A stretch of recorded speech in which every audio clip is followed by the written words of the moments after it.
Welcome to the first episode of our chilling new horror series. Close your eyes and listen. Imagine you're alone in the dark, the only sounds being the faint creaks of your home and the beating of your heart. Tonight, we delve into the terrifying tale of the Dybbuk Box, a seemingly innocent wine cabinet with a sinister secret. A box said to house a malevolent spirit from Jewish folklore, capable of wreaking havoc on anyone who dares to own it. Are you ready to confront your fears? Sit back, close your eyes, and listen as we unravel the spine-tingling mystery of the Dybbuk Box. In the heart of Brooklyn, among the quaint antique shops and bustling street vendors, Sarah Levin found herself drawn to an unassuming storefront. The sign read, "Eli's Curiosities," and its window displayed a variety of oddities, vintage clocks, old photographs, and peculiar trinkets. But what caught Sarah's eye was a small wooden cabinet, delicately carved and polished to a dark sheen. Sarah, a history professor with a penchant for the mystical, pushed open the door, setting off a tiny bell. Eli, an elderly man with a sharp gaze and a kind smile, greeted her warmly. "Welcome, welcome. What brings you to my humble shop?" he asked, his eyes twinkling with curiosity. Sarah pointed to the cabinet. "That piece in the window, it seems different. What can you tell me about it?" Eli's expression turned serious. "Ah, the Dybbuk Box. It has a storied past. They say it houses a Dybbuk, a restless spirit from Jewish folklore. It's been passed down through generations, each owner claiming to experience unexplainable events." Intrigued, Sarah asked more about its history. Eli recounted how it had come into his possession through a series of unfortunate events, each previous owner eager to rid themselves of the cursed object. Despite the warnings, Sarah felt a strange connection to the box and decided to buy it. Later that evening, Sarah carefully placed the Dybbuk Box on her mantel. She admired its craftsmanship, running her fingers over the intricate carvings. As she prepared for bed, she couldn't shake the feeling that she was being watched. That night, Sarah dreamt of dark corridors and whispering shadows. She woke up in a cold sweat, her heart pounding. The air in her room felt heavy, and she could have sworn she heard faint murmurs. Dismissing it as her imagination, she tried to go back to sleep, unaware of the dark presence that had entered her life. Over the next few days, strange things began to happen. Objects in Sarah's apartment moved on their own, and she often felt a cold breeze despite the summer heat. Her cat, Whiskers, hissed at seemingly empty corners, and a sense of unease settled over the apartment. Determined to understand what was happening, Sarah began researching the Dybbuk Box. She discovered accounts of previous owners who had experienced similar disturbances, nightmares, shadowy figures, and a constant feeling of dread. One story stood out, a man named David, who claimed the box had driven him to the brink of madness. Sarah tracked down David, hoping he could provide some answers. They met at a small cafe, where David recounted his harrowing experience. "The box, it feeds on fear," he said, his voice trembling. "It brings out the darkest parts of you. Once it has a hold, it doesn't let go." Despite David's warnings, Sarah felt compelled to continue her investigation. She contacted a rabbi, hoping for a spiritual solution. Rabbi Cohen listened carefully as she explained her situation and agreed to visit her apartment. When Rabbi Cohen arrived, he immediately sensed the malevolent presence. He performed a cleansing ritual, chanting prayers and sprinkling holy water around the room. For a moment, the air felt lighter, and Sarah allowed herself to hope that the ordeal was over. That night, however, the dreams returned with a vengeance. Sarah found herself in a dark, labyrinthine space, pursued by a shadowy figure. She awoke to find the box open, its contents spilled across the floor. Among the items was a faded photograph of a young woman, her eyes filled with terror. Sarah's life descended into chaos. The disturbances grew more frequent and intense. She heard disembodied voices calling her name and saw fleeting shadows in her peripheral vision. Her friends noticed the change in her, the way she seemed distant and haunted. Desperate, Sarah contacted a paranormal investigator named James. He arrived with his equipment, eager to document any evidence of the supernatural. As they set up cameras and recorders, Sarah felt a glimmer of hope. Perhaps James could help her understand and rid herself of the entity that tormented her. That night, as they reviewed the footage, they were stunned by what they saw. Orbs of light floated around the apartment, and a shadowy figure appeared briefly, standing near the Dybbuk box. The most chilling moment came when the box seemed to move on its own, sliding a few inches across the mantel. James, fascinated yet cautious, suggested they conduct a seance to communicate with the spirit. Sarah hesitated but agreed, feeling she had no other option. They gathered around a small table, candles flickering in the dim light. James instructed Sarah to place her hands on the box and close her eyes. "Is there a spirit here with us?" James asked, his voice steady. The room grew colder, and the candles flickered wildly. A low, guttural voice responded, "Yes." Sarah's heart raced. "What do you want?" she asked, her voice trembling. The spirit's reply was chilling. "Freedom." Suddenly, the candles extinguished, plunging the room into darkness. Sarah felt a cold hand grip her wrist and she screamed, pulling away. When the lights came back on, the Dybbuk box was open, and the photograph was gone. Sarah's mental state deteriorated rapidly. She became paranoid, convinced that the spirit was trying to possess her. Her dreams grew more vivid and terrifying, each night blurring the line between reality and nightmare. She saw the young woman from the photograph, her face twisted in agony, begging for help. Determined to find answers, Sarah delved deeper into the box's history.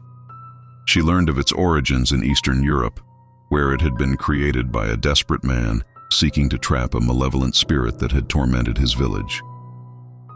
The man's daughter had been the first victim, her soul bound to the box along with the Dybbuk. Sarah's research led her to a small town in Poland, where she hoped to find more information about the box's creator. She contacted a local historian who agreed to meet her. As she prepared for the journey, the disturbances escalated.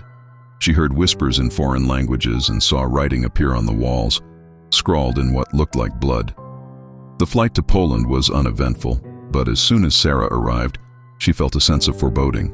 The historian, a man named Tomasz, greeted her warmly and invited her to his home. Tomasz explained that the box's creator, Isaac, had been a respected member of the community. He had turned to dark magic in a desperate attempt to save his daughter from the Dybbuk, ultimately sacrificing his own life in the process. Tomasz showed Sarah old documents and photographs, including one of Isaac's daughter, Leah, the same woman from the photograph in the box. Leah had been a gifted artist, and her paintings depicted haunting scenes of torment and despair. As Sarah studied the documents, she felt a connection to Leah. She realized that the Dybbuk was not just a malicious spirit, but also a tormented soul seeking release. The box was not merely a prison, but a link to the past, a vessel for Leah's suffering. Sarah returned to Brooklyn with a newfound determination. She believed that freeing Leah's spirit might also banish the Dybbuk. But as she stepped into her apartment, she was met with a scene of chaos. Books and papers were strewn about, and the walls were covered in cryptic symbols. In the center of the room stood the Dybbuk box, open and pulsating with a dark energy. Sarah approached it cautiously, feeling the weight of its malevolence. She placed her hands on the box, feeling a surge of cold energy course through her. "Leah," she whispered, "I want to help you. Tell me what to do." The room grew colder, and Sarah felt a presence behind her. She turned to see Leah's ghostly figure, her eyes filled with sorrow. Leah reached out, her voice barely a whisper. "The ritual. You must complete the ritual." Leah's ghost guided Sarah through the steps of an ancient ritual meant to free trapped spirits. Sarah gathered the necessary items, salt, candles, and a sacred talisman. As she prepared the ritual, the air grew thick with tension, and the shadows seemed to close in around her. Sarah began the incantation, her voice steady despite her fear. The candles flickered, and the symbols on the walls glowed with an eerie light. As she completed the ritual, a powerful force surged through the room, knocking her to the ground. When she looked up, Leah's spirit was fading, her expression one of gratitude and peace. The Dybbuk box trembled and then shattered, its dark energy dissipating into the air. Sarah felt a weight lift from her shoulders, and the apartment grew quiet and still. With the Dybbuk box destroyed, the disturbances in Sarah's apartment ceased. The heavy atmosphere lifted, and she finally felt a sense of peace. However, the experience had left her shaken and deeply changed. Sarah continued to research the history of the Dybbuk box, determined to document its story and the lives it had touched. She published her findings, including Leah's tragic tale, in a comprehensive article that garnered significant attention. As Sarah's story spread, she received messages from people who had experienced similar hauntings. Many sought her advice, hoping she could help them banish their own spirits.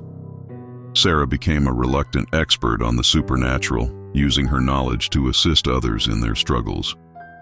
Despite the peace she had found, Sarah couldn't shake the feeling that the Dybbuk's malevolence had not been entirely vanquished. She often felt a cold presence watching her, and her dreams remained haunted by shadowy figures. One evening, as Sarah was organizing her notes, she received a call from James, the paranormal investigator. He sounded urgent and frightened. "Sarah, I need your help. There's something you need to see." Sarah met James at his office, where he showed her footage from a recent investigation.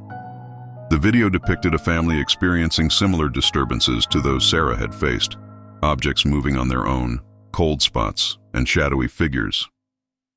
In the footage, Sarah recognized the symbols that had appeared on her walls, and her heart sank. "It's happening again," she whispered. James nodded grimly. "I think the Dybbuk found a new host." Determined to help, Sarah and James visited the family's home. The parents, Maria and John, were visibly exhausted and terrified. Their young daughter, Emily, had been having violent outbursts and speaking in an unknown language. Sarah felt a chill as she entered the house, recognizing the oppressive atmosphere. She and James set up their equipment and began their investigation. As they reviewed the footage, they saw orbs of light and shadowy figures just as before. Emily's behavior grew increasingly erratic, and she seemed to possess knowledge far beyond her years. Sarah suspected that the Dybbuk had taken hold of the girl, using her as a vessel to continue its malevolent existence. Sarah knew that the only way to save Emily was to perform the ritual again. However, the Dybbuk's hold on the girl was strong, and the risk was great. She enlisted the help of Rabbi Cohen, who had assisted her before. They gathered the necessary items and prepared the ritual. Emily's parents watched in fear, clinging to each other for support. As they began the incantation, Emily thrashed and screamed, her voice unnaturally deep. The room grew cold, and the shadows seemed to come alive, swirling around them. Sarah focused on the ritual, her voice steady as she chanted the ancient words. Rabbi Cohen sprinkled holy water and recited prayers, reinforcing the protective barrier. Emily's screams grew louder, and the air crackled with dark energy. Sarah felt a powerful force pushing back against her, but she pressed on, determined to save the girl. As the ritual reached its climax, the Dybbuk's presence surged, trying to break free. Emily's body convulsed, and her eyes glowed with an unearthly light. Sarah chanted louder, calling on Leah's spirit for help. Suddenly, a blinding light filled the room, and the Dybbuk's presence was expelled from Emily's body. The girl collapsed, unconscious but alive. The dark energy dissipated, and the room grew still. Emily's parents rushed to her side, tears of relief streaming down their faces. Sarah and Rabbi Cohen checked on the girl, finding her breathing steadily. The Dybbuk had been banished, but the experience had left its mark on everyone involved. As they packed up their equipment, Sarah felt a sense of unease. The battle had been won, but the war was far from over. The Dybbuk's malevolence lingered, a reminder of the darkness that could never be fully vanquished. Sarah continued her work, helping others who faced supernatural threats. She became a well-known figure in the paranormal community, her experiences lending her a unique perspective. However, the shadow of the Dybbuk always loomed, a constant reminder of the darkness that existed just beyond the veil of reality. Years passed, and Sarah's life gradually returned to a semblance of normalcy. She married James, and together they continued their work in the paranormal field.